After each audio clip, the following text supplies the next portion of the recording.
Hey, welcome to the Herald's Horn podcast. This is episode 14. Isn't that crazy? On today's episode, we're talking about the Pro Tour. We're talking about new Magic the Gathering sets. We're talking about Kai Budde. We're talking about Pauper EDH. We're talking about video games. What are we not talking about on this episode? Guess you'll have to find out.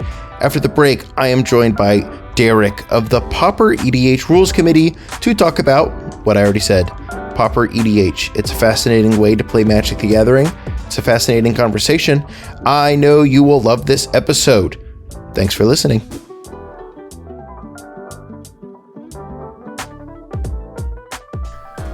Hello, it's time for the Herald's Horn. My name is Cal Jones, and today I am joined by the wonderful Emma. Today she is very sleepy. She's just come back from so much travel. Say hello, Emma. Hello, Emma. Emma, how are you on this fine Wednesday? I am God's sleepiest and silliest soldier. I am also joined by Dan, yoga's biggest fan. Say hello, Dan. I really consider myself a weekend warrior at this point with the yoga, but I appreciate that. It's very kind of you. Hello, gamers. I do gotta say this before we get into it. I did tag Dan in a tweet the other day. It reminded me so much of them. Mm-hmm. It was just this tweet that was like, seeing discourse as someone who's outside too much. It was like, wow, this is just like when two sparrows fight over the same sunflower seed. I like to picture that's how Dan responds to online drama. It's what I think about in the woods a lot. We'll get to it in the co-host corner. All right, let's get into the episode.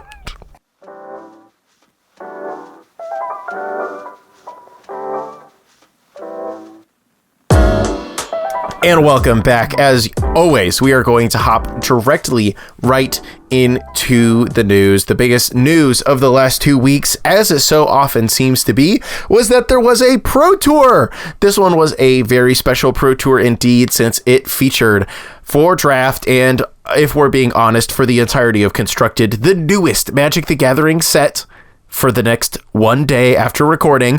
Pro Tour Modern Horizons 3, baby. It was a Modern Horizons 3 event from top to bottom. We had 6 total rounds of Modern Horizons 3 Limited. We had many rounds of Modern Horizons 3 Constructed, and I do mean Modern Horizons 3 Constructed because, well, if you look at the metagame breakdown, every single deck that had a serious share was basically defined and molded by brand new cards from Modern Horizons 3. Emma, what was the most played deck of the Pro Tour? I think it was the one with the Simic bird that does the thing that makes the games go really long, and it's very play draw dependent, and it was very painful to watch on coverage. I think it's Nadu, right? Nadu, so this is how the Pro Tour went. It was Pro Tour Nadu. We've had like another Pro Tour that was so dominated by a card or a deck that we can like name it. There's like the Hogak Pro Tour, there was the Eldrazi Winter Pro Tour, and now we have maybe the most dominant performance of the three with the Nadu Pro Tour. Nadu made up almost, I believe, 40% of the metagame, and it had a over 55% win rate. Together with Nadu decks like naturally having to beat each other along the way, because there were so many of them, and a great many players coming into the Pro Tour knowing that it would almost certainly be like the deck to beat, the most played deck. Going 55+% win rate on the event is just kind of insane. That's egregious. I don't know what else to say. And that I was really excited for the Pro Tour. I think I mentioned that on the last episode. I love watching Constructed Magic. I love watching high level Constructed, and man, unfortunately watching people move a bunch of cardboard around, attaching a Shuko over and over again to effectively draw cards or ramp is not the most entertaining. I gotta admit it. I saw just some quick clips of it, and it was truly just like watching paint dry. It was terrible. Although I really hope that this entire event is defined by Cedric Phillips and his little song that he made. Yeah. Make a people. Yeah. Exactly. Hopefully that will enter the forever lexicon of Magic. Now that's good commentary. Exactly. And as one does, there was, of course, a finals at the Pro Tour, a great Nadu mirror in the finals, in which Simon Nielsen, last year's Player of the Year, and definitely this year's Player of the Year favorite, I think at this point, won it. Won a Pro Tour. I believe it was Simon Nielsen's first Pro Tour win, which is pretty insane. It is always wild to me hearing like the names that I know, like Simon Nielsen. It's crazy to me that that's this first Pro Tour. You know, it wasn't all that long ago that Reed Duke finally won his first Pro Tour. When, you know, I would have assumed if I had paid less close attention, he had won like 2 or something. But great to see Simon Nielsen win, and I cannot help but feel that unless something really drastic changes, Simon Nielsen has now locked up his second Player of the Year trophy in a row, which is pretty awesome. He's a very good Magic player, and it is great to see Simon really come into form over the last 2 years. So in Europe, we've known that Simon Nielsen's been great for ages. He has this name called Sleep In Simon, when he normally misses like the first 2 rounds because he sleeps in, but still runs hot at an event, still top 8 Grand Prix. When he won Grand Prix Birmingham in 2018, he slept in on data, lost his first round. And won the GP. It was a standard GP. That's the heart of during the champion. And this was back when he had like the tie with the badges, which was very iconic for Simon at the time. A tie with But badges? yeah, it's very funny. Yeah, he had a tie with badges. So yeah, it's not a surprise for me because I've seen Simon do so well at just these European events before, you know, back when Grand Prix were a thing. And yeah, he's just on an insane tear. I don't know when it's going to end. I personally, I don't really want to see it to end. I would love to watch Simon Nielsen just win Player of the Year over and over again because he's a great guy, great player. He also does like Flesh and Blood Nationals. He also had a thesis that he wrote recently. It's like, what is this guy on? Some people are just insane. A little too cracked at life. The biggest loser, we have the biggest winner from the Pro Tour, and that was Simon Nielsen and Nadu. The biggest loser of the Pro Tour was a deck that I wanted to be really good so bad. That is Ruby Storm. Ruby Storm, the also new to Modern archetype, definitely a classic Magic archetype, I would say, in Mono Red Storm or similar. Thanks to the printing of Ruby Medallion and Round Monsoon Mage, we got to finally see it here in Modern for the first time. However, it ended up with a win rate at the Pro Tour in the mid-30s. Now, granted, part of that, you know, these Pro Tour, it is always hard to evaluate how good a deck may be in the abstract day-to-day from a Pro Tour metagame, because these Pro Tour metagames are pretty, like, inward looking. A lot of these pro players, when they came and made their deck like choice for the weekend, if they weren't playing Ruby Storm, they knew that a lot of players were going to be playing Ruby Storm. So it was easy for them to include the most popular sideboard card for the weekend, Drannith Magistrate, or the third most popular sideboard card for the weekend, Damping Sphere, in their deck. And you play a Drannith Magistrate against that Ruby Storm deck, it is probably not winning the game. So I hope the deck like actually continues to be good, because I would love to see something like this, but I think there are some definite obstacles to it in Modern, because if you think about where the deck Ruby Storm is successful in Legacy, like the power in that deck is being able to use cards like LED, cards like Chrome Mox, and specifically using LED and Echo of Eons to be able to recharge your hand, be able to play things out on turn 1 really quickly. Ral and Ruby Storm are both obviously extremely powerful cards, but I think Storm has had its issues in the past couple of years in Modern, and will continue to do so as long as there are some pretty powerful answers, and honestly, like, just more powerful 4-color Ombats to be playing. Emma, are you a big Ruby Storm enjoyer? Did you want to jam a little bit of Storm in Modern? So I'm not the biggest Storm gamer because I don't have the brain power for it. However, I think it's a really cool deck. I'm really glad there's a deck that's ported from Legacy that is now into Modern. That's always cool to see. And I think it's more than reasonable to play it at like an RCQ, maybe at an FNM or something. Sure, there was a lot of hate at the Pro Tour, but it was also really easy to hate out at the Pro Tour. It didn't take up a lot of sideboard slots. But if you love jamming Storm, why not? I think it's neat. Exactly. Did you have a favorite deck at the Pro Tour, Emma? Not really, because most of them were honestly Modern Horizons 3 cards. I'm biased towards Tron, so I really like the Eldrazi deck with Uga's Labyrinth, Devour Destiny, so Myco Spawn, that kind of stuff. But I don't know if it kind of did the great. same vibe, but yeah, I don't know how well it did at all. Yeah, I kind of felt the same way, where it's just like I don't know really what to be excited for here, because it really is just Modern Horizons 3, the Pro Tour, and it's like, yeah, all the cards are good for Modern Horizons 3. I get it. I will say Javier's top 8 deck of Jeskai Control with Flage looked cool. Yeah, Flage is undoubtedly extremely powerful, and I'm kind of surprised I didn't hear much more about it. Like Nadu obviously took up the majority of the conversation, but it's an extremely powerful Magic card. I'm excited to see more people play it. Yeah. Who knew a Inferno Titan strapped to a Lightning Helix was really good? I really wish that it did a little bit better at the Pro Tour than it did, because it was also just such a sick deck. I love seeing Flage succeed, kind of like Emma. Emma pointed this card out a couple episodes ago.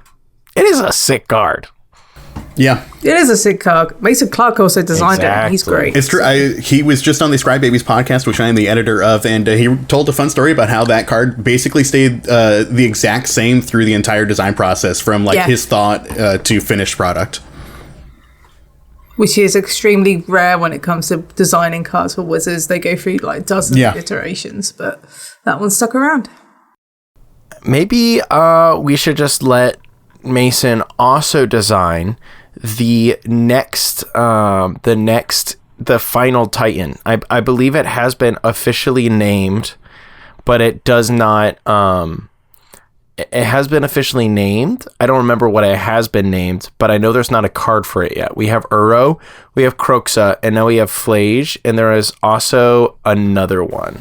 Is this also in the art for the card Binding of the Titans? That's my only real knowledge of Flage before it was printed. Oh, what card did you say? Binding of the Titans, I think, is the title of it. I know that's where Mason knew that Flage existed because of the art on this card, and during the design process, do y'all know that this card exists, or this character exists and hasn't been designed yet? I think it's been named somewhere. I'm just not exactly sure where. We only have the greatest of Magic the Gathering knowledge here on this podcast. But hey, I'm happy to see some cool new cards in the format. I just wish that Wizards could figure out how to design something like Modern Horizons 3 without it simply rotating the format. We joked about Modern Horizons 3 rotating Modern on the last episode, and here we are with a rotated Modern. Do you find it insane that Modern rotates a lot more than Standard? Yes, I do, Emma. I do find that. I think that might be. Everyone says yes in unison. Yes. Yes, I would say that's a problem. I saw a tweet recently that was definitely some of the appeal of what Commander and Modern and even Legacy used to hold for a lot of gamers was that it was the home for your old cards. Granted, not all of them. There are a great many cards that never quite made the cut, but it always used to be oh, the oldest stuff is on average from the past, and every 2 sets or so we get another great banger that slots into one deck, and it changes the metagame a little bit, or we get a cool new sideboard piece, and that kind of stuff. And barring some outlier sets, maybe, I don't know, Eldraine or something, a lot of these formats never really saw massive overhaul changes through the natural release of sets until Modern Horizons came along, until we started doing so many Commander precons, until insert random new cards, even in standard sets, are so powerful that they get played everywhere anyways. Yeah, I mean, you hit on it with Eldraine. I think Eldraine is certainly the turning point of where we start to see a huge ramp up in the power level in general of Magic cards. And yeah, to the point now where it's so hard to find anything new under the sun that hasn't just been invented by WotC the other day. It's what can you really do to compete with a better Psychotog that makes the best deck in Legacy even better? Yeah. It's also hard to compete with. Also interesting, Eldraine was the first proper set that introduced collector boosters and the booster fun stuff. So, might also be a quinky dink. You know, Emma, I don't believe in coincidences. Do you not? I don't know. That's a pretty hyperbolic statement to make, but I do certainly believe that the monetary incentives of printing cards that people want to buy in collector booster form is certainly intertwined with creating cards that are as powerful and as boring as Nadu, the Bird Seeker. I don't have no idea what that card is called. Nadu, Winged Wisdom. I mean, even the design of Nadu just kind of seems like explicitly aimed at like Commander or whatever. It just seems like one of those Commander type designs that happen to be really good elsewhere. My problem with Nadu is you can't bolt the bird. No, I know. The 4 toughness is so funny. Can't say that anymore. So what the hell? Funny. So funny.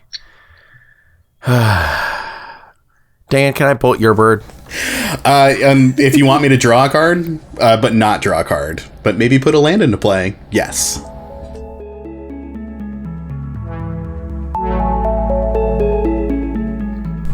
There was another big thing that did happen over the weekend. Definitely a little more bittersweet than what could have happened otherwise, I suppose. But Wizards took a couple of moments during day 2 to honor one of the true greats of the game, Kai Budde, the German juggernaut. The guy who's either like number 1 or number 2 on pretty much every single person's like greatest of all time, like pro Magic player list, and for great reasons. They were talking about some of his achievements, and you know, during his we're here talking about Simon Nielsen, right? An incredible player, a wonderful player, someone that many people would call the greatest player playing right now, maybe.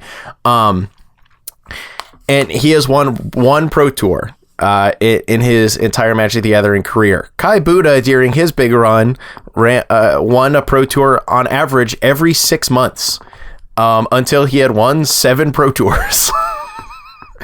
Now, granted, all those caveats that you could make about like Magic being easier in the early days because everyone was less good, but Kai was less good then too. There was like not as much to know about Magic. So it's just like insane. All things being equal, it is insane to have won 7 Pro Tours. He is the only person to have won the Player of the Year trophy 4 times. He has a massive pile of other achievements.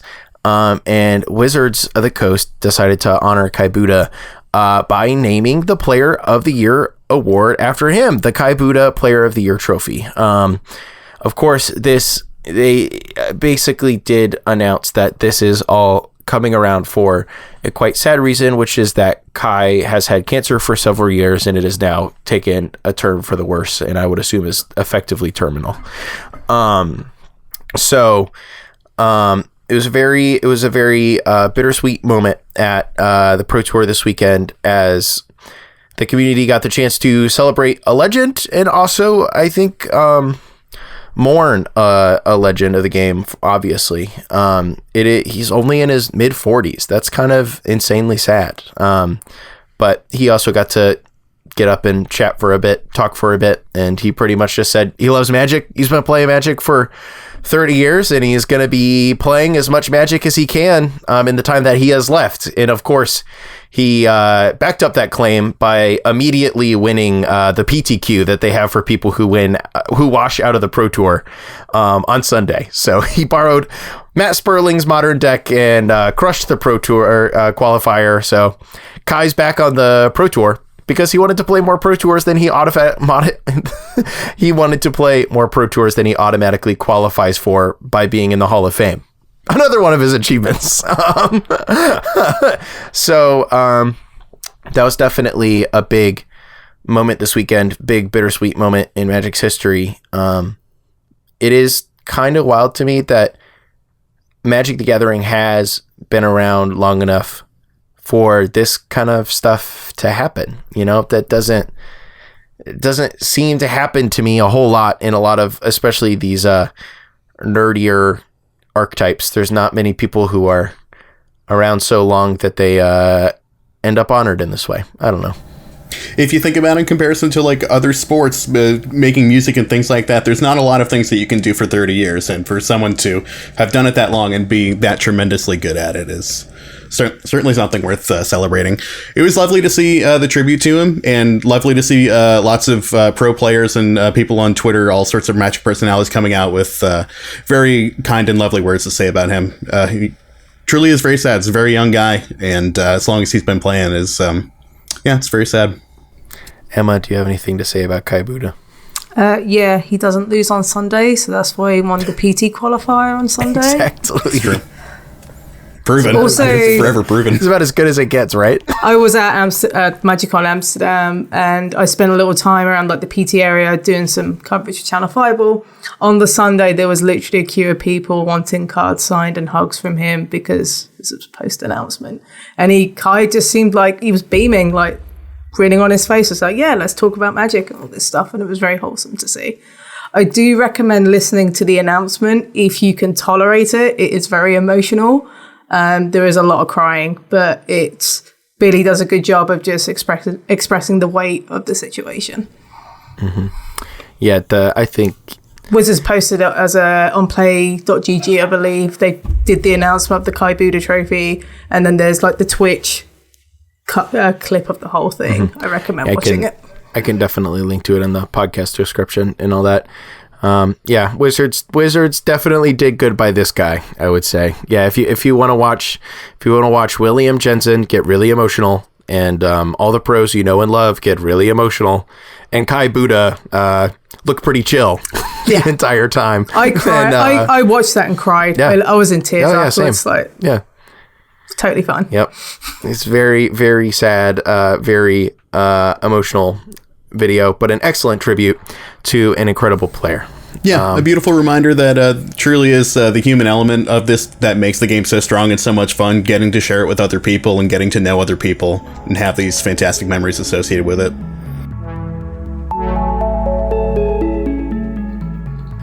And on to our final topic of the news here. Something that Wizards of the Coast did not do well by. Let's talk about the most recent banned and restricted announcement. It's not the last news piece. I lied. We don't really have to. I mean, on the last episode, we kind of called it no changes to any format, including Legacy, which a lot of people did not love. It's easy to now look at Modern and say, oh, they should have preemptively banned Nadu, but obviously they're never doing that for any reason, right? Mm-hmm. But Grief still being legal in Legacy is not having many people very happy. Yeah, it's an incredibly powerful deck, plays extremely well on the play, obviously, can be very hard to interact with, especially if you're not a Force of Will deck.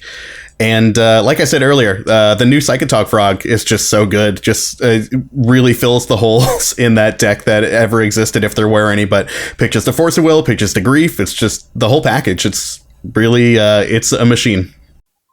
I think you find it's a frog. Excuse me, I'm going to go delete my podcast software now. Yeah, I was Grief like Rescaminator was like a problem in Legacy pre-Modern Horizons 3. It was definitely tier 1, but like there were arguably other tier 1 decks that wasn't so insanely problematic. Getting Psychic Frog now gives you like an outlet in so many ways. It's a great alternative game plan because it can get big real fast. The old versions of Rescaminator kind of had problems of like drawing the wrong pieces at the wrong times. You don't want to. The deck had a lot of problems getting rid of, like, if it drew an Atraxa, it didn't have a great way to get an Atraxa into the graveyard. Traditionally, why some decks are stretching into red for a while for cards like Faithless Looting, but Psychotog cleaning up your mana base, or Psychofrog, cleaning up the mana base, pitching your monsters when you don't need them, drawing more cards when you're in the mid game and you've run out of gas is just incredibly powerful. And it can get pretty dang huge. Yeah, it can solo you if you've not got the right hand to deal with it. It's something. So the Legacy community at large was definitely not very pleased by this announcement, especially after a follow-up stream from the WotC team where throw some nice quotes implying, oh, there's no major legacy tournaments coming up. So like, what's actually the harm of not banning Grief right now? Let's just wait. Or is there ever like the major legacy events now are like the Buffalo Chicken Dip Open and Eternal Weekend? Yeah, there's like Eternal Weekend, but that isn't until next year. So like there's like Eternal Weekend as like the big weekend for Legacy. And like if that's the only thing we're considering, then like what are we even doing maintaining this format for like one big event a year? Like if that's all we're caring about is this one big event, everything close to that is like 5Ks that community members put on, or maybe some online events, right? Like the Moto. There's some like pretty big events on Moto, but doesn't NRG do the occasional Legacy for like team events? I think so. I think they even like stopped doing that once that could no longer, like they couldn't award like RCQ invites. They couldn't award RC invites to the Legacy seat player anymore, so they swapped to doing standard Pioneer Modern. Which is not ideal, but it wasn't a great look. A lot of people would have liked Grief banned, and now people are calling for a nice emergency ban announcement, both to get Nadu out of Modern and to just clean up Grief in Legacy. Well, the biggest problem was Wizards do have like a Legacy expert on staff that works for Wizards, and they were like, hey, this Grief card's pretty good, you should probably ban it. And then the powers that be went, nah, we're good. Yeah. And it's just like, it's like not even that they're, it just like kind of makes no sense to me. Like Legacy at this point is basically, not to say like a for fun format, but it's not like it's a format you can use to qualify for the Pro Tour anymore. Most of the people who play it are a lot of the same people who've been really dedicated to the format for a long time. You're certainly more so in it for the love of the game than anything else. Yes, exactly. And so like if the player base is kind of unhappy with how things are going and they're unhappy with a card, like what it's not like Wizards is really even making money directly off of Grief anymore, unless you count the elementals being on the special guest seat, which like even Brian Koval admitted to not knowing was a thing until he opened up some packs and like randomly saw one and was like, oh, even I didn't know about this. I don't think this counts as a reprint. I felt the exact same way when I opened up an Endurance and I was like, what the hell is this doing in here?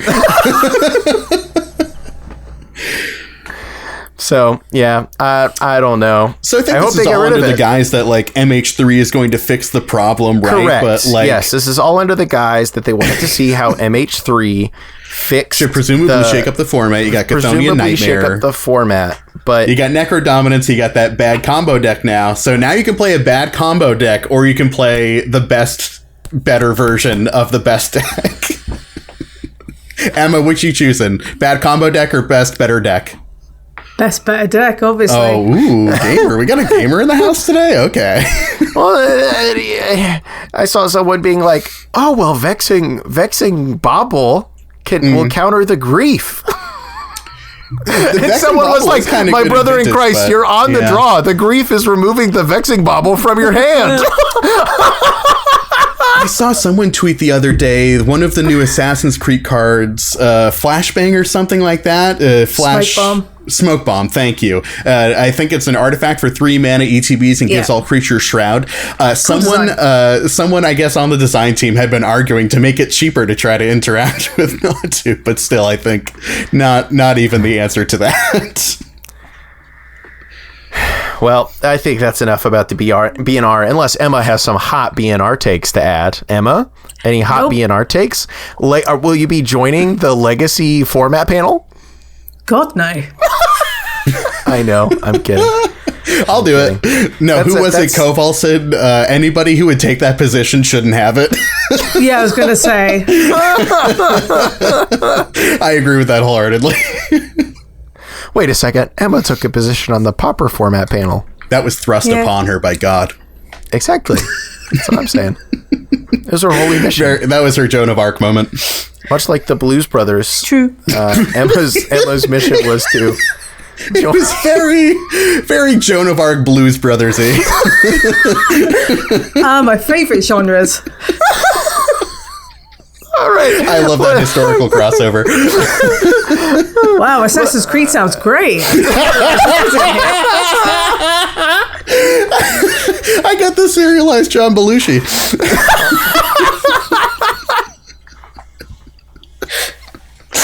Well, let's move on to the final little topic that we can talk about for news for today. And that was the MC Amsterdam preview panel. Emma, you were there. What went down? A lot of things. So there's another Magic set coming out in November. Whoa! Who knew there would be a release in Q4? Who knew? So this one is called Foundations, where it's basically core set, but more interesting and for newer players. So you have to think this in the perception of, hey, I got into Magic through Lord of the Rings or Marvel or Final Fantasy. How do I actually play this bloody game? And then Wizards went, ta-da, here is this Foundation set, which is standard legal. Card legality is going to be at least 5 years. So they'll be legal until 2029, but it could be longer. And it's going to be 50% reprints, 50% new cards, where a lot of the cards are very simple, straightforward. It gives people a really easy way to get into Magic. And stuff like Llanowar Elves and Day of Judgment, I believe, are going to be in standard in November. So that's the kind of power level we're also talking about here. Dan, this going to get you back into standard? No, but I think it's a nice alternative for people to have as opposed to like just being a 4 standard set. Because I saw a lot of people saying like, well, why don't you just go back to making core sets? But I don't think that's necessarily the answer for this problem. Yeah, like core sets, like you said, like they're not interesting. They're never fun. And it is part of the standard environment necessarily where like, me as an outsider, if I didn't know anything about Magic, I could look at a set that is called Foundations and understand that, like, I don't need to be so involved as to, like, need to go to FNM and compete in standard events or something like that to, like, pick up cards and learn how to play them. I think it's a really great addition to the atmosphere of Magic right now, which is so incredibly difficult for an outsider to get into. And learning Commander is one of the worst ways to learn Magic. So say it again for the people in the back. So having a 1v1 format that is easy to pass and read. They even updated the frame treatment that's visually accessible. Like, this is breaking news. Like, they're actively trying to make this better for new players. I'm really excited for it because I've been begging for Wizards to offer something that isn't, you can pick up with this starter commander deck, which you're still going to get confused by because there's like a dozen different keywords that you just don't know about. Much, yeah. And it's going to be confusing because you're going to have 3 other people telling you how to play Magic when there should, in essence, be 1. But no, I'm really excited for Foundations. I think it's going to do great. And it's really important to have that when you've got Final Fantasy, which is going to be the biggest release next year. And then you've got Marvel as well. Yes, indeed. I am like very excited, but also like very slightly apprehensive about Foundations, specifically because of the 2 cards or even 3 cards that they did show off. Because the 3 cards they showed off, if I recall correctly, were Day of Judgment, Llanowar Elves, and Omniscience. They also revealed a new they showed off a new one, yeah. It was basically Glorious Anthem in Selesnya colors. So green, white, +1/+1, all creatures. Yeah, simultaneously simple, but definitely powerful cards. Exactly. I basically, I think most of my opinion, like my slight reticence here was formed by like seeing a couple Yeoman 5 tweets, who is someone who's like opinion on standard I do trust very much. And his concern was pretty much just like this. Like, we know what kind of effects having a 1-drop mana dork in standard has. We know what that does to like how much you would like to play green, how much that makes certain stuff matter, how much that makes other stuff not matter. We also know what kind of effects having like an actual factual Wrath of God in standard does. You know, we're pretty used these days to having like the 5 mana Wrath of God with upside and like the 6 mana Exile Wrath of God, you know, in standard at this point. We've had that kind of stuff perennially.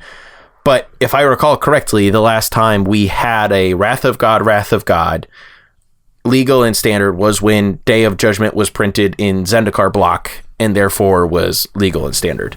Yeah, it's been years since we've had a 4-mana Wrath that has no sort of stipulations or drawbacks or anything like that. Yeah, just like 2 white destroy all creatures. Yeah, it's been a minute since we've had that. And these cards are really interesting and like really flavorful, but what Yeoman said, and I think I kind of am apprehensively agreeing with, is these kind of effects are interesting and standard in doses because they set like a very specific floor and a very specific ceiling, and that might be like part of the appeal. Like if designers can know, all right, we're gonna have Llanowar Elves and WoG around for a long time in standard, then we know how to design with that, and we know how to make interesting stuff around that, which like, and the part of my apprehension is automatically removed when I've seen like the team of people who worked on Foundations. Like Carmen K was intimately involved with this product, and I trust Carmen K with my life when it comes to designing Magic the Gathering products. So, you know, otherwise, I'm really hype about this. I do think that having they haven't, to my knowledge, like had something legal this long in standard basically ever since like Type 1 became Type 2 or whatever. So I think that's all the way back in the day. I might have the name wrong here, but it feels very similar to like the Hearthstone base set. Yeah, it's just legal exactly. Yeah, forever, perennially. Basically. Yeah, perennially legal, which is a really cool thing for Magic. Exactly, and I guess in that vein, I hope they are not scared to do what Hearthstone has had to do in the past, which is just be like, actually, this base set card is not standard legal right now. Yeah. Sorry. My only trepidation with that is then that becomes confusing for new players if you're given this thing called Foundations and you find out, oh, I can't actually play with these ones. But I think that's probably mostly covered by the thing I said earlier of like, it's not really for people who want to get into standard so much as a thing that people can use to just understand the game better, which I tried to explain Magic to someone recently, and I was saying to them that like, there is an infinite amount of knowledge you can have about Magic, but you need to have extremely little knowledge about Magic to have a lot of fun. Like, you don't really need to know anything at all about the game to just have a great time playing it with your friends. Yep. So I think Foundations is awesome. All of that to say, besides like my slight trepidation around like exactly 2 of the cards they showed off, which is like, oh, it is also like, I think objectively funny, especially as someone who does now operate much more from a commander background, to see Llanowar Elves and be like, red alert, red to alert. Go back to Eldraine red and alert. Like, Oko, and why it was so bad is because we had Gilded Goose to make a turn 2 Oko. Yeah. So there's definitely some things to be worried about there. But there was definitely a lot of kind of gross stuff around Dominaria standard because Dominaria had Llanowar Elves in it. So but hey, Foundations is pretty dang cool. I agree with Emma. I'm just glad it exists. I just want people to play more Magic. Yes, and definitely. This is going to make it easier for them. Also, with like the 5+ year standard rotation, a new Magic player can build a deck from Foundations and it will just not rotate, which is massive. Yes.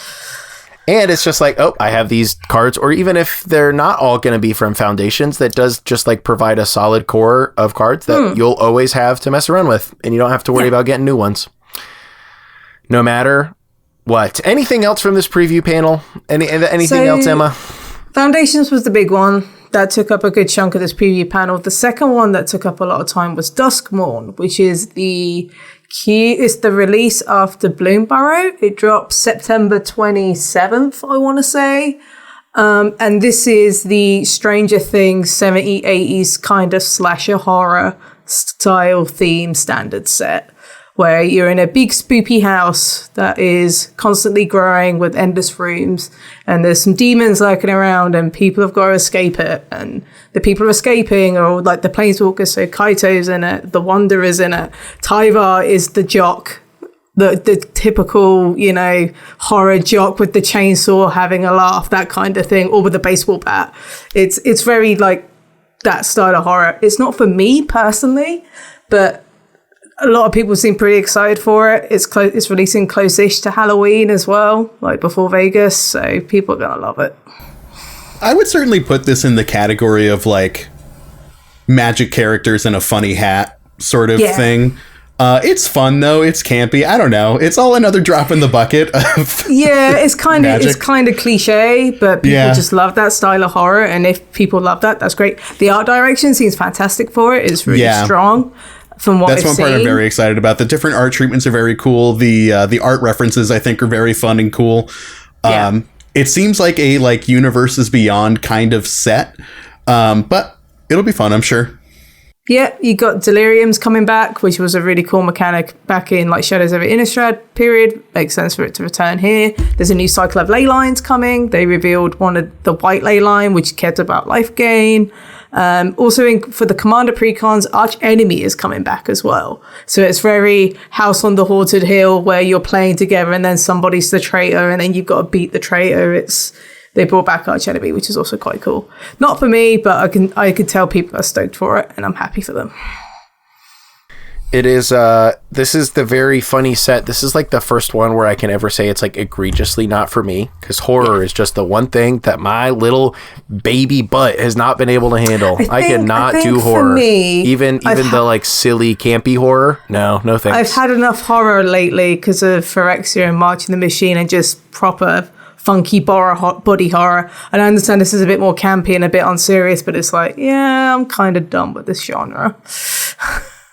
And then after that, they did 10 minutes on Bloomburrow, which didn't matter because previews start on July 9th, which is next week. So yippee! Yippee! They did a really cool animation for Bloomburrow, which I recommend trying to find on YouTube. It's basically an animation of the premise of Bloomburrow, and it's very sort of old school Redwall animation, mice fighting monsters. It's very good. Well, I shall also find that and link it in the podcast description. Now that we've talked about all of this upcoming Magic product, we might as well move to the section of the show where we usually talk about that. It's time for the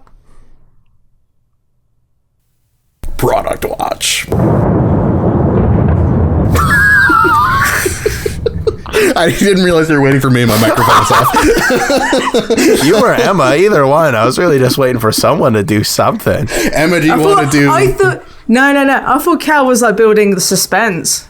I thought so too at first. Yeah, I was oh, clearly one of us is supposed Dan's to say something. Dan's is perfect. I was thinking a who's the pig from Looney Tunes? Does the stuttery... No, nothing? Okay, fine. We can move past it. I'm not cultured. I'm sorry. Can't believe you know my ancient cartoon references. Porky Pig. That's the character I'm trying to think of. Oh, sure. Yeah, Miss Piggy. That's the Muppets. It's time for the Product Watch. Just kidding. There is stuff like that we could talk about, but we'll get into it next week. Bloomburrow previews are starting. We'll have a whole lot to talk about next week, I'm sure. There is one tiny bit of housekeeping in the Product Watch, though. Did you know there's a set coming out this Friday that nobody cares about? That's right. Do I? Top 10 asses in Magic the Gathering is here. Oh, that's coming out this week? Yeah, Friday. That's crazy. Nuh-uh. The whole thing got revealed already? Yeah, it got revealed 3 days, in 3 days last week. I don't think I read a single one of them. No, you did. I think you read Smoke Bomb, which we talked about earlier. Okay, I read Smoke Bomb, and I read the Leonardo da Vinci one when that originally got spoiled. I guess I haven't read any of the other ones. Yeah, not missing much. Assassin's Creed. That's for me to dub. That's for me to dub over me saying top 10 asses in Magic the Gathering.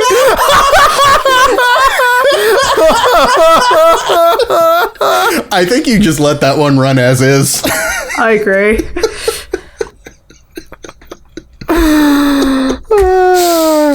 So yeah, when I said Modern Horizons 3 what got its moment in the spotlight as the newest Magic set for barely any time, it's because Assassin's Creed is almost here.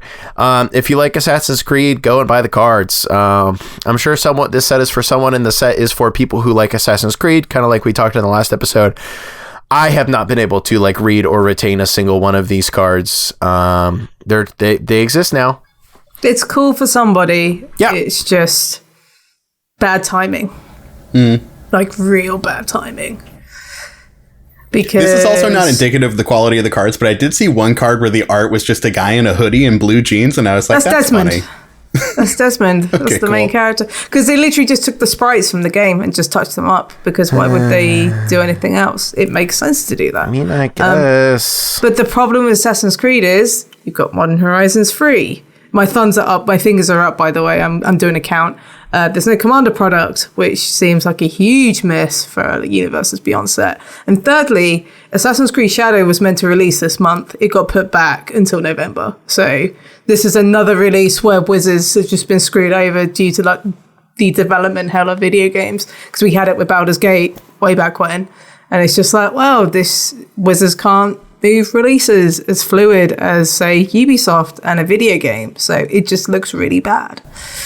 Yeah, those sorts of like release dates and things are set in stone so far Wizards, in the future. Wizards are so strict, they can't move stuff. Obviously, like they can't push this back to November. They've got foundations to talk about. Yeah, and that's definitely not like. That is a Wizards fault.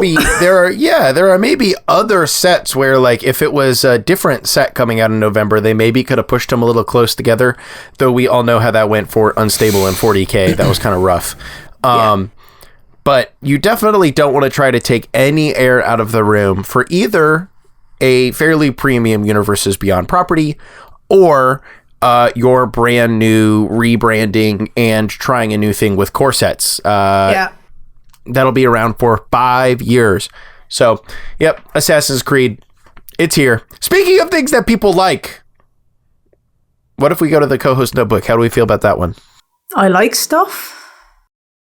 I also like stuff. I don't know if have we proven that the listeners like this part?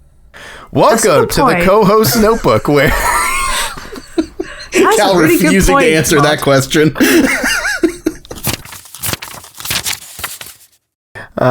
Hey, welcome to the co-host notebook, the part of the show where we talk about what Emma and Dan like exclusively. Emma, what do you like today? So I've been traveling for the last 2 weeks, so I haven't really spent much time to do fun things.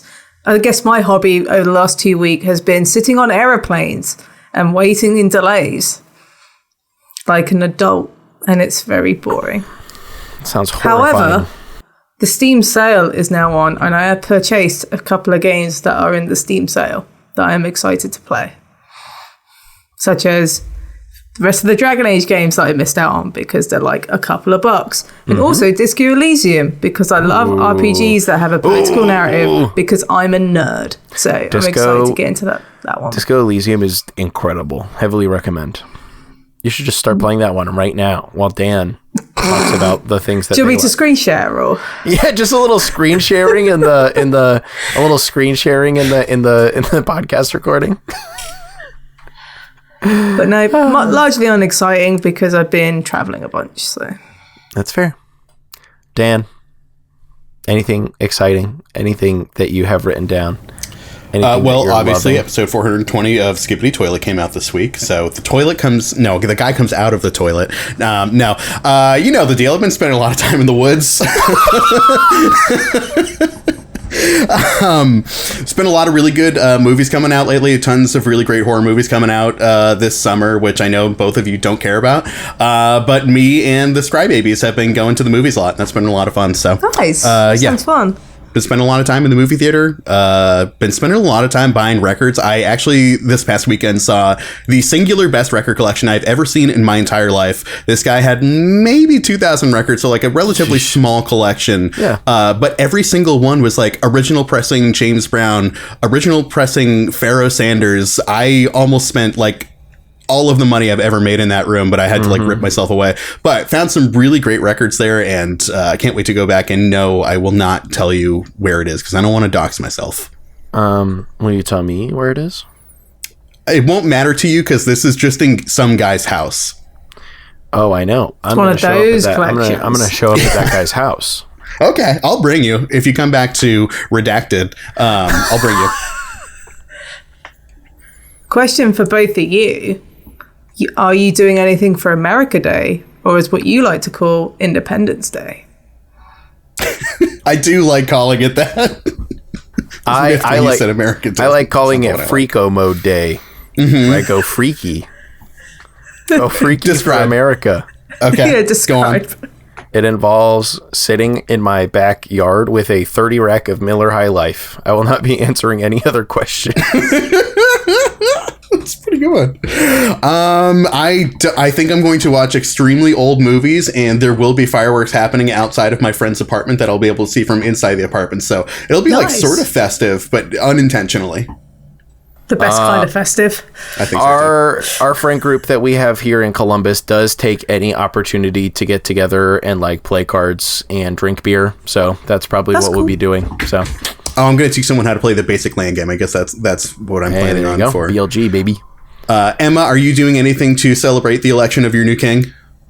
Vote, I guess. I'm voting on July 4th because that's when it starts. And I guess it'll be great to see the government crumble and then like another government come in and they'll just be as bad. And it'll be like, I love fascism.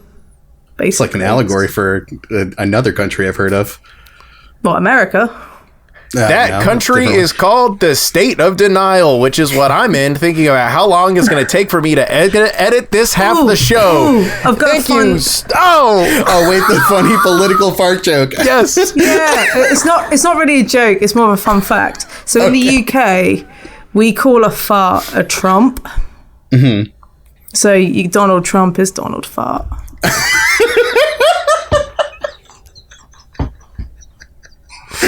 That was way more I was expecting out of that, to be honest. So I did It well. was the delivery was just so fantastic because I really thought it was going to be a joke, and you were right. It was just a fact. Yeah, it was just a fact. It's good. There you go, folks. Emma living up Subscribe. to the Emma pee pee poo poo part low moniker. Subscribe to the Patreon, folks. That's just what you get. Exactly. And on that note, that's all we have for this episode of the Herald's Horn. Dan, Emma, do you have anything to leave our listeners with before we go on our merry berry way? Emma, you go first. You go first. Okay. Subscribe to me on YouTube and on Twitch and on Twitter and all that stuff, Moderately Anonymous MTG. And also the Scry Babies, because as long as people watch their stuff, my rent gets paid. So That's pretty subscribe to important. them on all platforms. Also, read my content on TCG Player because that also helps getting my rent paid, and I really appreciate living. So, I love my house. It's where I keep all my stuff. yeah, same. And read my content on TCG Player because that helps my rent get paid and Emma's rent get paid. All right, we have a great interview for you coming up right now. Thanks for listening. Goodbye. Bye-bye.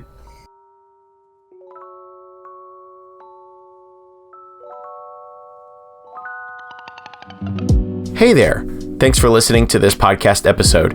If you want to help support the podcast, check out our Patreon. You'll get a sticker in the mail and access to our Patreon exclusive content, which I'm always cooking up more of every day. We've got bonus questions with guests, exclusive interviews, me thought dumping about Magic in my life. What else could you want? Plus, when we read letters to the editors, those sent through Patreon DMs or the Discord get first priority. Yep, we have a Discord that you'll be thrown into. Come talk to me about professional wrestling. Anyways, without any further ado, let's get back into this episode.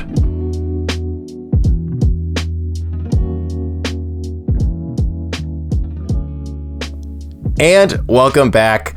Today I am joined by Derek of the PEDH or Pauper Elder Dragon Highlander or Pauper Commander Rules Committee to talk about Derek and to talk about Pauper Commander. Derek, thank you for joining me on this episode of the Herald's Horn. Thank you for allowing me to join you on this episode of the Herald's Horn.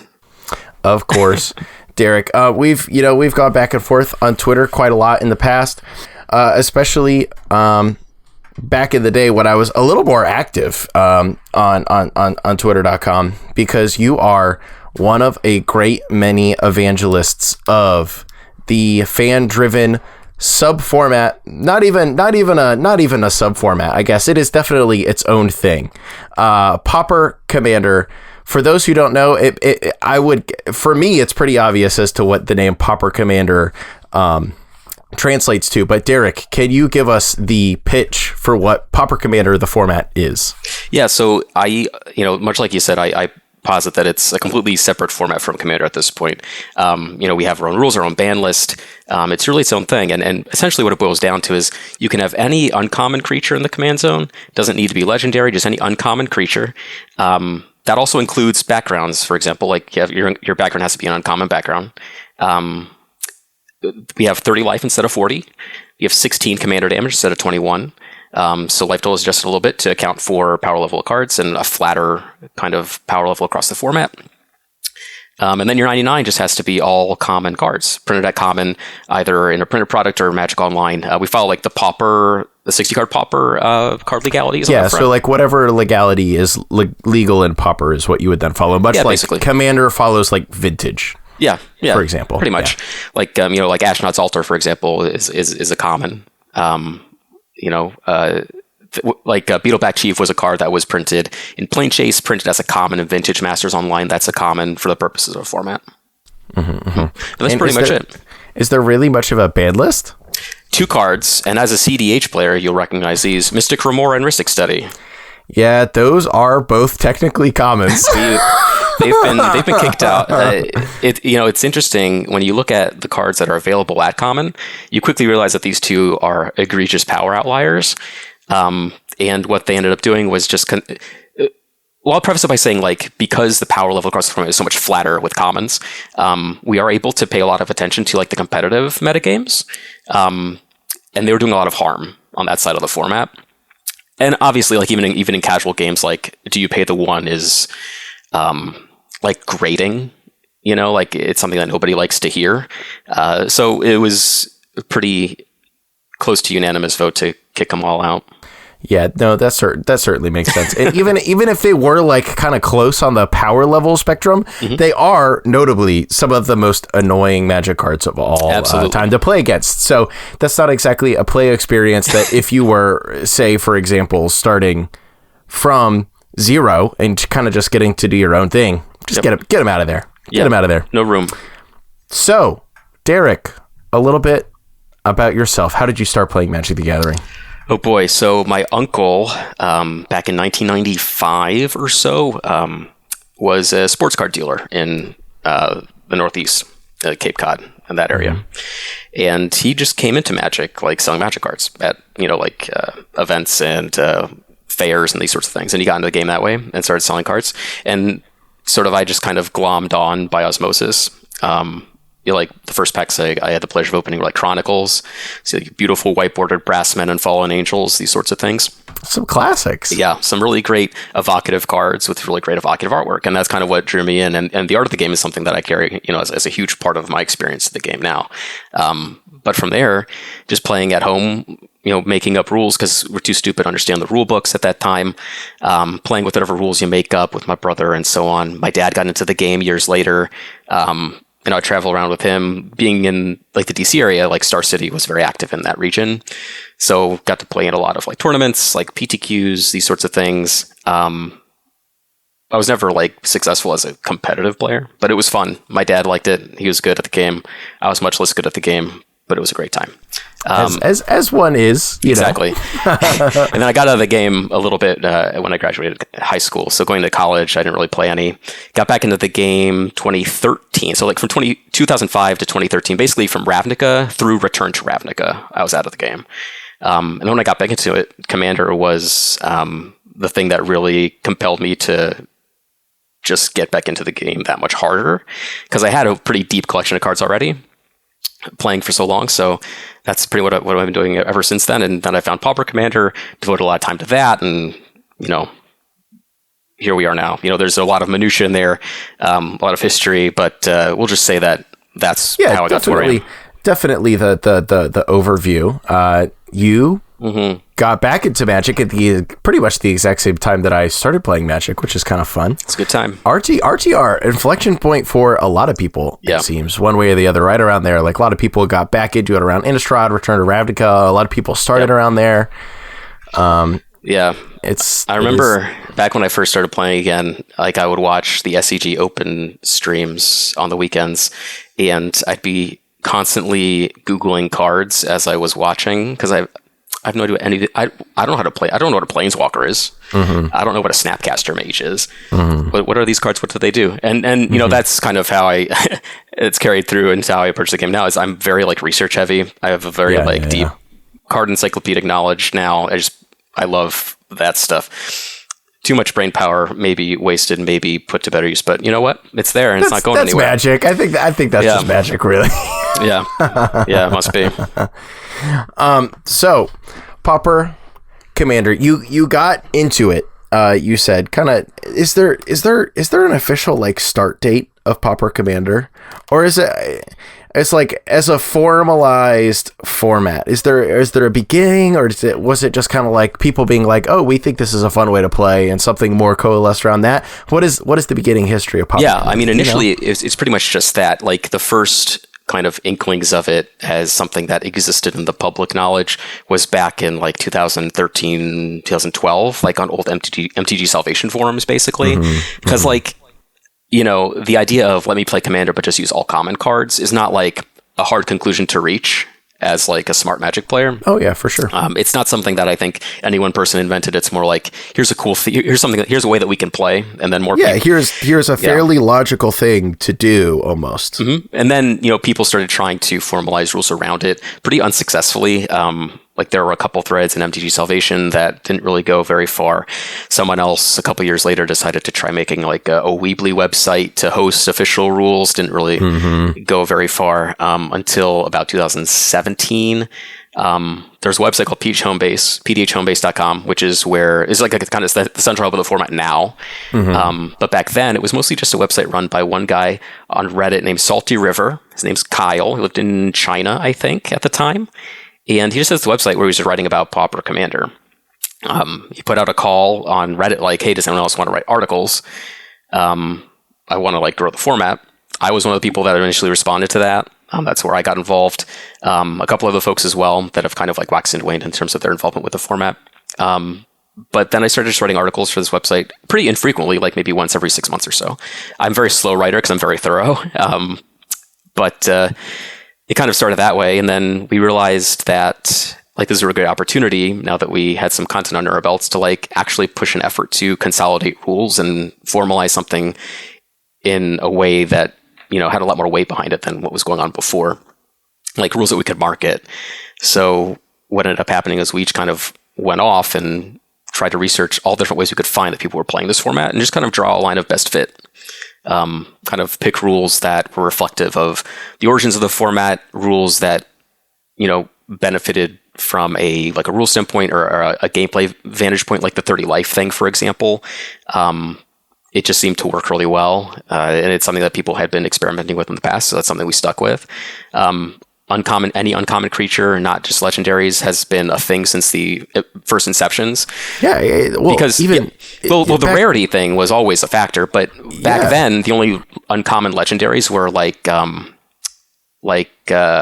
with all the ones from Legends that are vanillas. Yeah, because it didn't become like it was like. For those who don't know, the history of Uncommon Legends is like, yeah, there was a couple way back when, and then it was such legendary stuff was such a theme in Dominaria, the Dominaria set from what 2018, 2019. About that, yeah, that's where you see a lot more of them. Yeah, they specifically introduced like for the first like specific time. Oh, here are legendaries at uncommon. This is what legendaries at a lower rarity than rare look like. Because we need them for the limited environment, they went away for a while, and now it's actually pretty common to see legendary creatures everywhere, kind of almost randomly at uncommon. Yeah, exactly. Like you could play like Barktooth Warbeard was like your only Rakdos option because like I think maybe there's like one Samurai in Kamigawa that was a legendary and it was an uncommon, but really nothing. So uncommon creatures have been like a foundation, like a bedrock of the format. And one of the like the big selling points, I think, in terms of like diverging into a completely different play experience than Commander, purely on the verge of like, for example, like Cal, think of it this way: you take an Elf deck in Commander or CDH, right? and you have like your Marwins, you have now this new Eladamri card, which I'm sure is complete gas. You have, all of these, like, what's the name of the guy? Azuri, like all of these elf commanders. But like, what if you could play Heritage Druid as your commander? Like, how does that change the calculus on like how your elf deck plays and what you put in it? I have perfect mana all of the time. Yeah, that's one of the things that I've never been like the most active on social media. When I got back into it and then started engaging a lot more, something that I became known for is my Heritage Druid deck, which is built around playing a 1-mana elf on turn 1, 2 1-mana elves on turn 2, a random 1-mana elf and Heritage Druid, tapping them for 3, playing a 3-drop, untapping with 2 lands and 3 elves, playing a 5-drop, because the deck has 23 lands. So you don't bet on playing your 3rd land, you just calculate it so that you're playing like 11 mana worth of spells by turn 3. And that's just what the deck does. Like, it's so different from any other elf deck I've ever played. And now we have like Priest of Titania has been upshifted to uncommon. So like that's a thing. Because you could play it in the 99, but it's never been an uncommon, so you can't play with it as your commander. Right. Yeah, that's something that's also really cool. Is like, even reprint sets, we still get new cards because things are shifting in rarity. That's so. I haven't actually thought about that before. I just wanted to like drop an anecdote about like the pre-legendary era. Back when I was in college, there was one younger, I say younger kid, but he was in high school at the time, which of course, when you're in college, might as well be a baby already. Swaddles, yeah, exactly. As one does, even though that was just you 2.5 years ago, you're like, who is this child coming around? Yeah, exactly. And he was, because he was a high schooler, he had like no money, right? Neither did us in college, but we were pretending. And so he was always trying unsuccessfully to get us to play Pauper Commander. And I do remember that he was a crackling Drake fiend. As soon as the like whatever the Return to Ravnica sets came out, he was just a fiend for crackling Drake. And when I saw crackling Drake as a commander, I was like, oh, I get it now. And then I finally played again with his crackling Drake deck, and it was a lot of fun.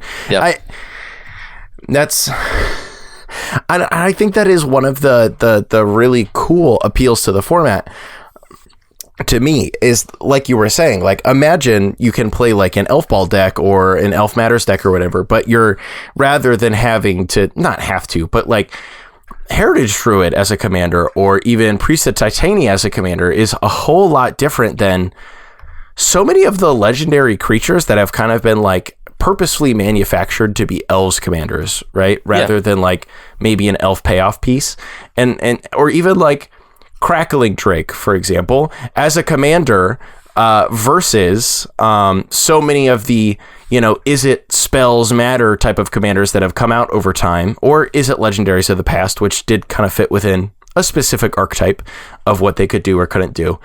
Usually you're playing Is It, and you want an Is It commander, even back in 2015, 2016, 2019, which is a way different heuristic of how commander works than what it did now. You're probably going to be trying to maybe like storm off a little bit, or very spells matter kinds of stuff. Spells matter kind of stuff. And like, if Crackling Drake is your commander, you're still going to care about spells. But you're going to care about spells because you can kill your opponent with 2 hits from your 7-power flying Crackling Drake. It's a quote unquote spells matters deck where those spells are like Temur Battle Rage. Yeah, exactly. It's like Temur Battle Rage. He gets bigger and gets double strike. I gotcha. yeah, exactly. And that card still has like a lot of champions right now. Like, it's still a very popular card. It's such a sick card. Just pay some mana, draw a card, and it's huge.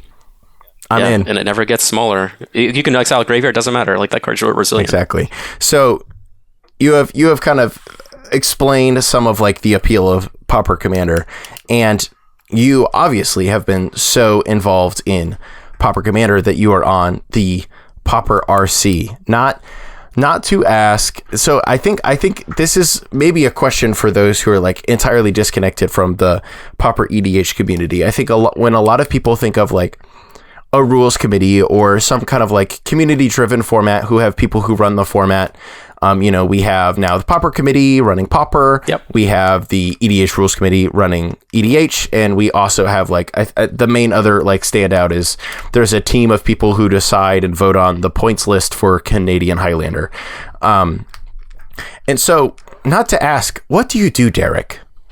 But in a format that has not actually banned any cards since like the very first, did you ban Rhystic Study and Mystic Remora in like 2021, right? Is when they were banned? Ish, yeah. And so since then you have not had to ban any cards. So what does the work of a rules committee that does not have to ban any cards look like?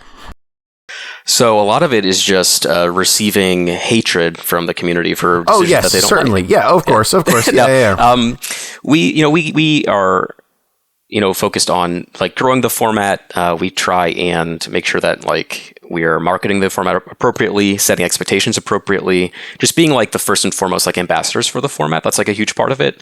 Also being stewards of the format. Like I think that's underappreciated, and it's something that like Sheldon, for example, would talk about a lot, is being a steward of EDH. And that just means like, and granted, like my personal position on things is a lot of times much more conservative than a lot of people. Like when the decision around common and uncommon backgrounds was pretty controversial. I was the driving force behind not allowing common backgrounds in the command zone for a number of reasons.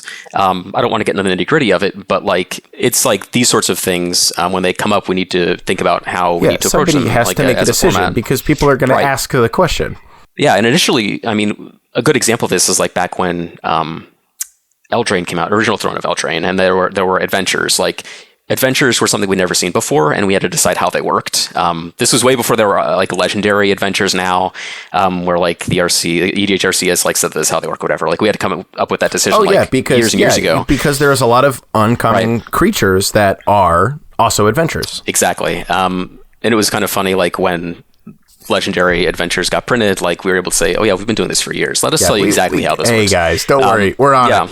Yeah, like brush your shoulders off a little bit, but and those kinds of things really kind of cemented in our mind, because before that we were just like very engaged community members. We're not an RC at that point, I don't think. The time's always a little bit hazy in the last few years, but it just goes to show, like when you're trying to grow a format and you're trying to make sure that it's a wide enough umbrella that like that is accessible, right?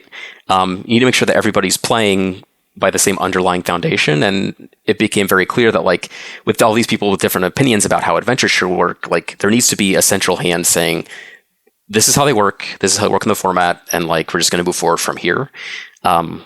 And we found ourselves in a really good position to do that because we were so deeply entrenched in the format, more so than I think any other group of people playing it at that point. And now like the format's been growing pretty explosively over the last year and a half or so. Like I've gone on Shivam's show twice now to talk about the format. I know a professor did a video on the format last year, scripted by the wonderful Bobby Christine, who was also a player of the format. There's all kinds of streams, content creators now getting into it as well. Like a lot of them will have 1 or 2 Pauper Commander nights a month on their streams. Well, and I can say this from my perspective when I was on Playing with Power, one of our biggest requests was from it's not one-to-one connected, but the CPEDH scene is also quite large and also very vocal and very out there and very excited about what they're doing as well. Yeah, exactly. And that's another great thing about like the last year or so is there's been a really big push for like events, like tournaments. There's a few like really great quarterly tournaments that get run every year. For example, like Sanctuary PDH is run by a friend of mine. He just organizes quarterly CPDH tournaments. So it usually gets like between like 20 and 30 people. It's like 4 rounds and a top 4. It takes into Saturday afternoon, and there's commentary and everything. I mean, it's a whole affair. That's so sick. Yeah. And it's only getting bigger. So, now with us, we've recently like restructured the rules committee a little bit. There used to be a lot more of us. Now there's just 5. And we also have a number of content creators and people that we trust in like an advisory group sort of role, like the EDH infrastructure has. So like everything's in a pretty good place right now, like structurally, administratively. And we're just really focused on just spreading it. Like none of us, I think, going into it, were really like content creator types of people or influencers in any way. We're just mostly like administrators trying to adapt to the internet age of like internet marketing and all this stuff. Something, that's not something that I'm familiar with. And I'm necessarily familiar with. I'm not a content creator. I'm not an influencer.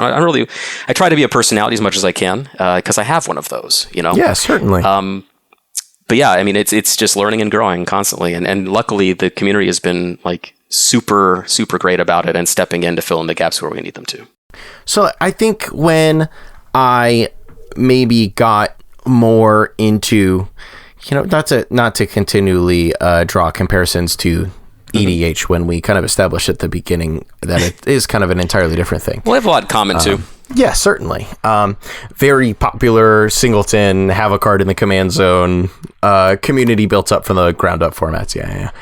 I think that a lot of how I felt about EDH when I started, which was like 2013, like I was kind of an EDH player from the beginning, like begrudgingly, and then eventually coming to enjoy it. Going from, this is the only way I can play Magic to, this is pretty sick actually. Yeah. The only way I need to play Magic. Yeah. Yeah, exactly. With my little PTQ grinder era in there, That's and, right. as everyone maybe goes through.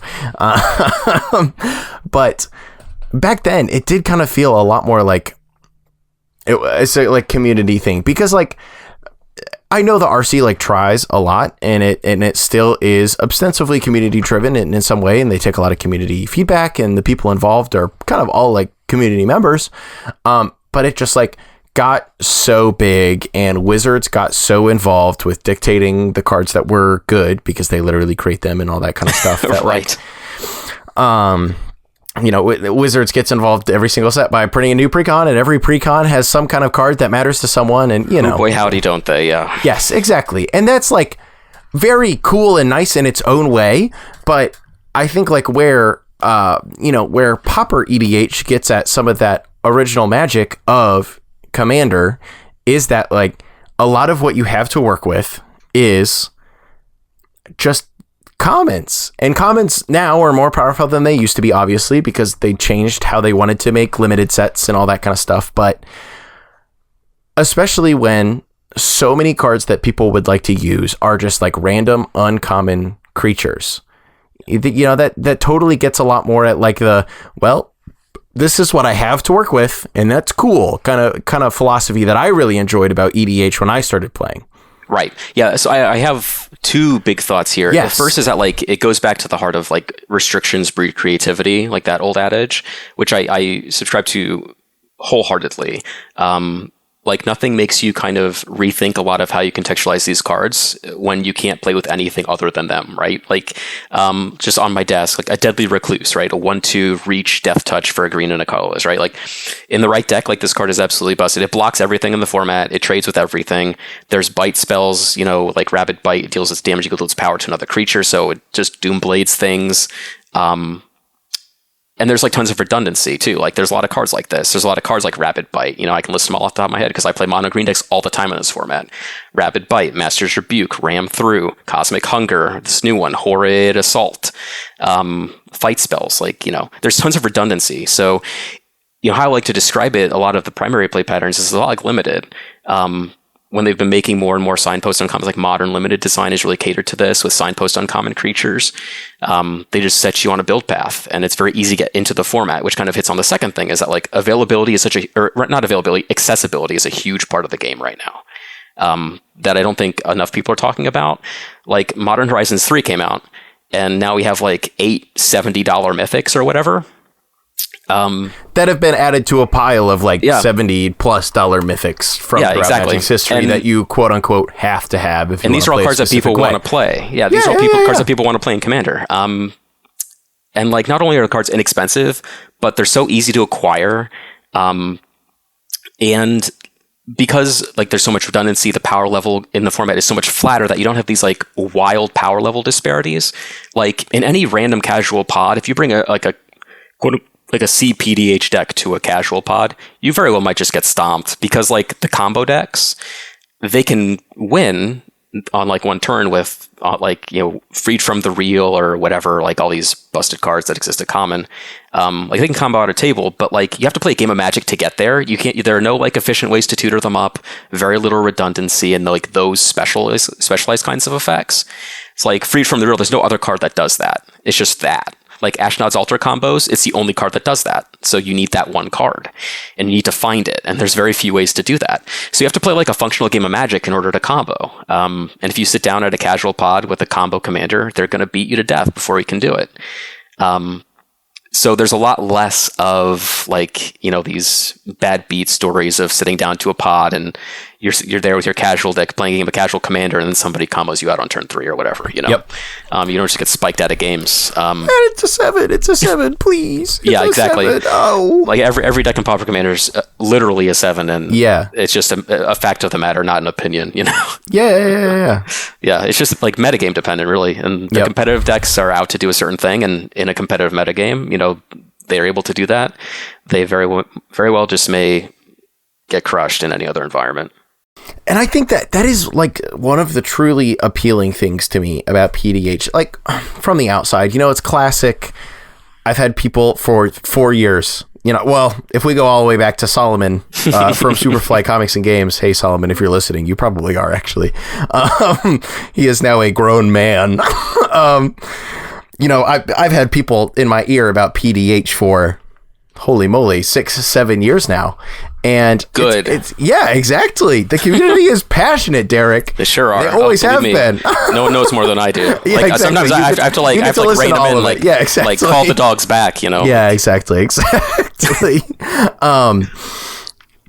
But it and I have never exactly gotten into it much because much how I have never gotten back to the PTQ grind, or how I don't really have time to play Draft on Arena, even though I'd really like to, or even CDH on MitGo or whatever, because there's just so many things to do. There's so many things to do, especially now that, you know, I'm a little older. I have a busy life. Everything adds up. But the appeal of PDH and why it's like so high on my like things to get into list if I have the chance is because of what you were just talking about. Like the concept of equitable formats really appeal to me, and that is why, for example, I do really enjoy so much about the CEDH scene. It's missing the equitable on like power level part, right? But the scene as a whole is so proxy friendly, et cetera, that exactly a great many people can play the deck they want to, even if it has a Lion's Eye Diamond and a Time Twister and, you know, all that kind of stuff in it, much less even, you know, owning 10 fetch lands costs $300 or whatever when they're cheap. But in Pauper EDH, I know there are some really expensive commons from back in the day. Like if you can find ways to do it, yeah. Yes, exactly. Like if Rhystic Study wasn't banned, it would be a $45 common technically. Yeah. Like if you're legal, a maniac and you need to have your, you know, your foil promo Priest of Titania and your foil masks snuff out and like those sorts of things. Oh yeah, exactly. You can get real pricey with it if you want, but yeah. I have to imagine the average PEDH deck costs a couple pennies a card. Yeah, I mean, most decks, if you like do it, including basic lands, like whole thing, attaching a price value to every single card, most decks, with including staples, will probably run you maybe like 40-ish. If you're like playing a deck that has like powerful cards that don't see much print anymore, like Snuff Out, for example. Like if you're playing like a mono black deck and you have your Snuff Outs and Deadly Disputes and all those cards that cost like maybe $1, stuff like that. But yeah, I mean, very rarely will they cost you any more than like a commander precon, you know, and yeah, these are decks that you're not going to take to a table and like need to upgrade really. It's all upgrade from like a value perspective, right? Like you don't need to get a Smothering Tithe for your deck. You don't have to shell out for anything like that. You just like, oh, I need this 25-cent card instead of this 15-cent card, you know, like that kind of stuff. So it's much more manageable. And yeah, like pretty much the format is still so wildly underexplored. There's so much to do. There's so little in terms of like cards that are just, I mean, you could make a bad deck if you wanted to. There's cards that'll let you do that. But like any like uncommon from a standard set in the last 3 or 4 years is going to produce a very reasonable deck very, very easily. Like those cards are very good at guiding you in a direction and showing you what to do. That's a really great entry point to the format.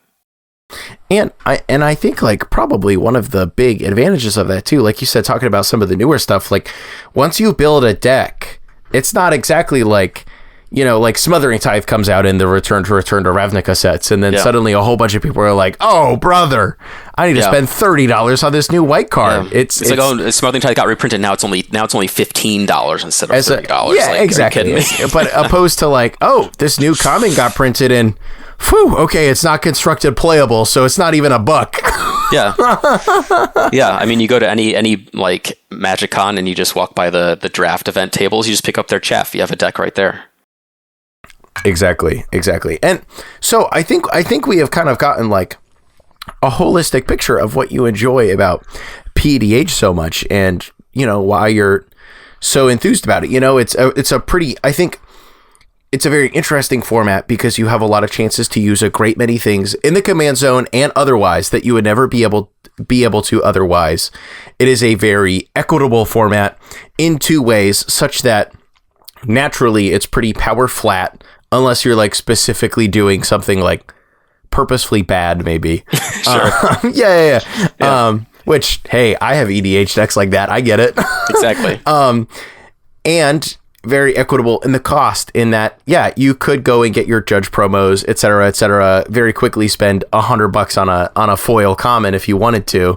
Yeah. Any foil Ponder gamers before the year 2017 in chat? I'm sure there are. Foil, you get your foil gushes, like those sorts of things. Exactly. Foil preordained before they printed it for the second time. Yeah, exactly. But otherwise, like maybe they max out at $50. It's like, great, awesome. A great many people can afford that in comparison to EDH, where if you're not in a proxy friendly environment, the card you might want to play costs that much. Very equitable format, a very intriguing format. Is there anything else about PEDH that just really does it for you, Derek? So something that I care a lot about is like the ability to teach players the format, or teach players like teaching Magic through the format. I think is one of its greatest assets. I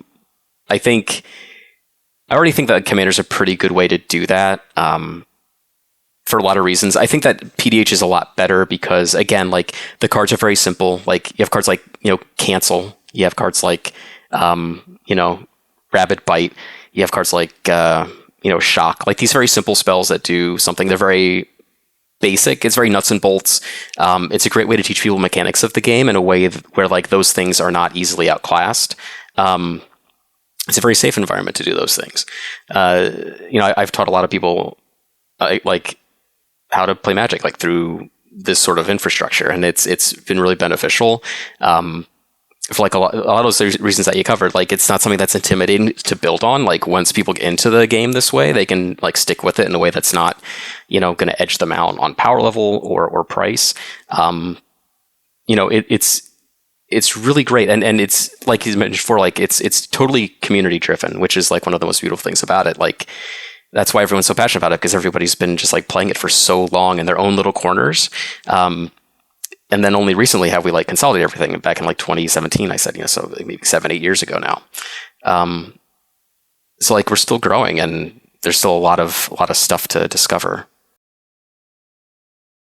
Because there's such a big pool of cards. There's so many commons being added all of the time, and in the realm of discoverability, it's not like normal EDH or constructed formats or whatever, where there is kind of an entire infrastructure of people being like, hey, we did all the work and we found the good cards for you. If that's what you're about in this kind of environment, especially with so many new commons being added every day these days. Got to do the work yourself. Every once in a while we get a mythic common like Evolution Witness in Modern Horizons 3. Yeah. Is that the really Evolve spicy, like Eternal Witness mashup? Mm-hmm. Yeah, that card's sick. Yeah. It's really good. I haven't got a ton of opportunities to play with it, but when I've cast it, it's been like you think how they put this at that rarity. But yeah, like I don't know, like I'm just looking at my desk right now. You're familiar with a card called Marauding Sphinx from Thunder Junction? I am not. Let me read it to you. It's a blue 3 colorless mana for a 3/5 flying vigilance ward 2 creature. So this thing attacks like crazy. Yeah, and it doesn't get removed. Yeah. And then whenever you commit a crime, you surveil 2, and you can only do it once per turn. So like, this thing is just kind of busted. Like, it's a great commander. Like, you play counter spells, you play bounce spells, you play, creatures that come down and like mana wars, like creatures that come down and bounce a thing. You commit your crimes, you get your card selection, and it just attacks for free for 3 in the air every turn.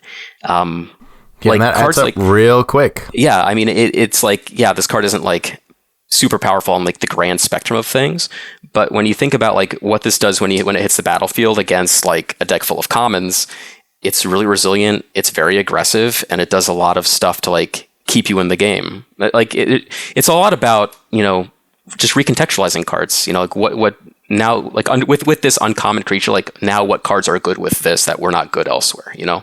A lot of the same thing like with Commander, but like on a much more fundamental level. It's like I said, it's much more like basic effects, much more nuts and bolts stuff. So you have to kind of get more creative with it. Certainly. I do, in that exact vein, actually, I do have one question. It has been a while now since like what. Actually, maybe it's been. Oh, never mind. I was gonna ask you how like the recent downshift of murder to common has affected the format, but I forgot that it was actually a common like all the way back in N15. Yeah. Well, Go for the Throat only recently has become a common. For example, as in the Warhammer decks, it was downshifted. It's another staple removal spell. You think about like old formats and like old limited formats and even like Pauper, like the removal is so good compared to the creatures historically. That's only recently begun to shift. Like the creatures have become so much more powerful. I assume the inclusion of Ward especially has helped out. Like as they removed hexproof, which was like never ever going to be on an uncommon creature outside of very specific circumstances. I assume they're a little more fresh with Ward than they were with Hexproof, and that has changed up that dichotomy a bit as well. Like creatures with Ward, it might as well be Hexproof. People are just so scared to remove those creatures. It's just like, I don't know. People have these preconceived notions of like being efficient with their cards, but if you have to kill something, just kill it. Look, I want to get the maximized value out of my cards every single time. So that's why fair. Would I simply remove anything? That's what a good Magic player would do. What a good Magic player would do is convince their opponents to remove it for them. And that's the beauty of CEDH, Derek. So let me tell you about my favorite. No, I'm kidding. I'm going to bully you into removing that creature spell, and you're going to like it, Derek. Oh, my goodness. Well, no, that brings up actually another something else that I think is interesting that I don't think we've touched on is in that same kind of vein, like politics plays a huge role in this format, just like it does in CDH or Command or whatever. But it's much different in the sense that like this is a format that is played vast majority on the battlefield rather than like on the stack. Yeah. Combat is like a really important part of the game because, there are some combos, but there are not a ton of them. And the decks, and like I said before, like the decks that are needing to combo actually have to play like a game of functional Magic in order to do that. Which means they need creatures that attack, they need creatures that can block, they need creatures that can just like gum up the board sometimes. So like, a lot of times you see people evaluate cards for Commander and they say things like, well, it just attacks and blocks, so this card's not that great. But like a Colossal Dreadmaw in Pauper Commander is like a must kill. Like you have to get the thing off the board or else you're going to die. Like a 6/6 is already like a very, very serviceable threat because there's not much bigger than that. But it also has trample, so you can't really block it very effectively with all your little gentlemen on the ground. It's like those sorts of dynamics are really important, and that's another reason why it's a lot different than like other multiplayer formats like that. It's just so much on the battlefield, so much happens in combat. So if you like that kind of stuff, like if you like Sealed, like that, those sorts of like play patterns are going to appeal to you, I think, and that's why the format's going to stick. Well, Derek, I think secretly you have convinced me. I think I have to delve through all of the uncommons that can be found throughout Magic the Gathering's history and find the correct one for me. And, secretly, I love Baldur's Gate, the set, so much. It unfortunately will probably be a background pair. I've been looking for an excuse to use a background for so long. That set is insane for the format. It's one of the best sets for the format ever made, so it's a good place to start. Well, I guess because it did kind of introduce partner to the format in a lot of ways. We had partner in Commander Masters 1. Oh, really? Malcolm McKettis is a Pauper Commander. Oh, yeah, they are both uncommons. That's so true. That's so true. All right, I know what I'm building. In Glenhorn Buccaneer, is that a comment? Oh, brother! One day, it might be one day. Hey, I know. Yeah, we'll come around to some like pirate precon, and Glenhorn Buccaneer will randomly be in there at common, and then everything will be ruined. There'll be an A+B right there. That's ready right. to go. It's almost too easy. Hey, if you need a tutoring session, man, let me know. Oh, I definitely will do. Hey, Derek, thank you for coming on this episode of the Herald's Horn and telling me all about Pauper EDH. I have learned a lot today, and I have also loved learning a lot about what you, someone who is so invested in the format that they would be on the rules committee, enjoys about it as well. Is there anything else you would like to leave with our audience, be it something we didn't get to, anything you want to plug, anything like that? Anything we didn't get to, we got to a lot of stuff. I'm just going to say, don't be scared. Find something cool. If there's an uncommon in your draft deck that you think is awesome, build a deck around it. It's a lot of fun. There's all kinds of people on the internet to play with. There's pdhhomebase.com. It's got links to Discords, link to online communities, Reddit, Facebook, all of these things. You can go there, find people to play with. It's a lot of fun. As far as myself, the only thing I really feel like plugging is my X/Twitter account, at Derek Dear Reader. That's just where I engage with people pretty much exclusively nowadays. And I'm happy to respond to things that people tweet at me. Or if you just want to read things that I tweet into the Aether, you can do that too. Derek, thank you so much for joining me on this episode of the Herald's Horn podcast. Thank you, Cal. I've had a wonderful time.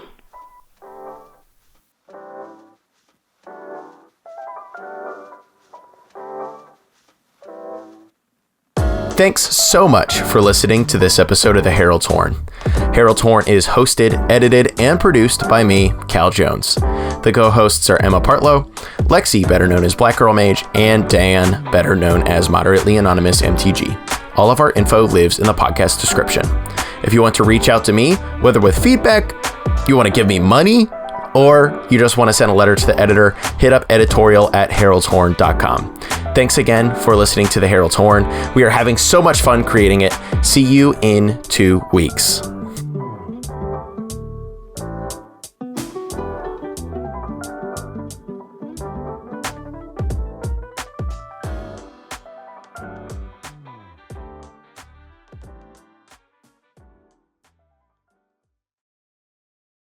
What's a Muppet? You. Yeah, I was about to say you are a fucking Muppet. What's that mean? What's that supposed to mean? What's that supposed to mean?